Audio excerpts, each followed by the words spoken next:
Hi there guys, got a second video here for you today on putting an STX liner in a Leshiy 2.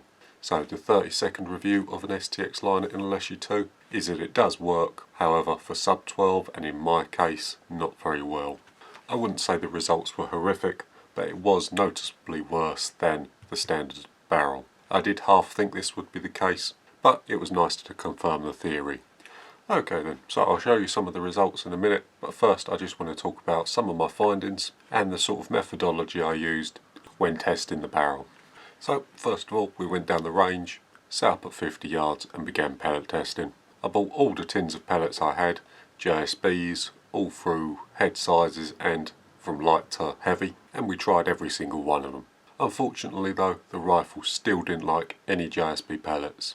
I gave it a nice fair test and I did a few magazines with each of the pellets, and while some were better than others, none were as good as the original barrel. Curiously though, I did try Bisley Magnums in this barrel, which are the Leshiy 2 with the standard barrel's favourite pellet, and they performed quite well. It's a little strange to me that a barrel that I know likes JSB heavies and that shoots really well out of my crown, when put in the Leshiy 2 likes a pellet that my crown absolutely hates. So it's not just finding a pellet that your barrel likes, it's also finding a pellet that the gun likes as well. And obviously the combination of reg pressure and the way the valve operates, the Leshiy 2 likes a harder pellet. So another test I did with the STX liner was I single shot loaded it. And that was simply done by, between each shot, removing the magazine, pushing a pellet into the end of the barrel, reinserting the magazine and refolding the gun. When the Leshiy 2 was shot like that, it really did like quite a few of the pellets. The groups were very good, even with the other JSBs. Now obviously I'm not going to single shot load the Leshiy 2, as the whole point of this rifle is self-indexing. But what that little experiment did tell me was it was the interaction between the pellet and the end of the barrel that was causing me the problems. An experiment I forgot to do while I was down the range is shoot the barrel without the brass thing on the end. What this would allow is the pellet to be fed directly in the end of the barrel without having to go through the brass adapter. But it might have given the pellet a better chance to come out the end of the barrel undamaged. I think what's happening with the STX liner is that the pellet skirt is expanding before the whole pellet is in the barrel. So the skirt's hitting this face here and becoming damaged as the pellet moves through the barrel. That's why we get better results when we single shot load the pellets directly into the breech. But again, that's just my findings in sub 12 pounds power. I think the only way I can see a setup like this working very well is with FAC air and slugs. Slugs are a lot less delicate and therefore are less likely to be damaged as they get fed into the breech. And finally, I just wanted to show you the two brass adapters that I made for the Leshiy 2. So this one is the one you saw in the previous video, just the plain one with no step on it.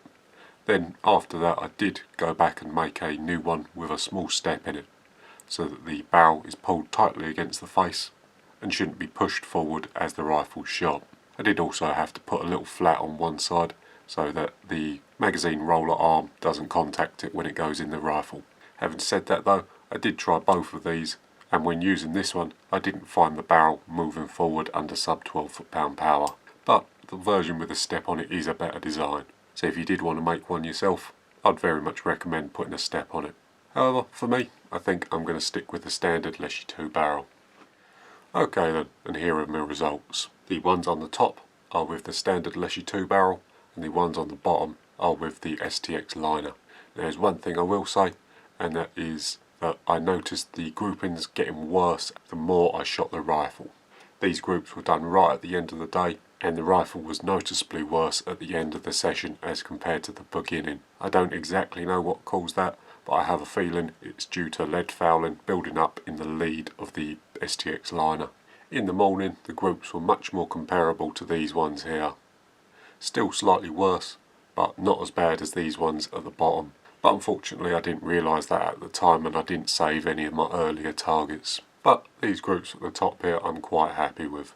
50 yards in a sub 12 air rifle, self-indexing, and most of the groups here are well within a 5p piece. And the only one that's slightly out is this one here, but all the rest fit quite easily under a 5p piece. It's just a shame that the STX liner wasn't as good. Right then guys, that's going to about do it for this one. I've probably not finished experimenting with the STX liner in the Leshiy. I'll probably have a think in the week, see if I can come up with any more ideas for it, and then give it another crack next week, just to give it a fair shake. But I'll update you on any progress that we make. So for now guys, thanks for watching, and I'll see you in the next one.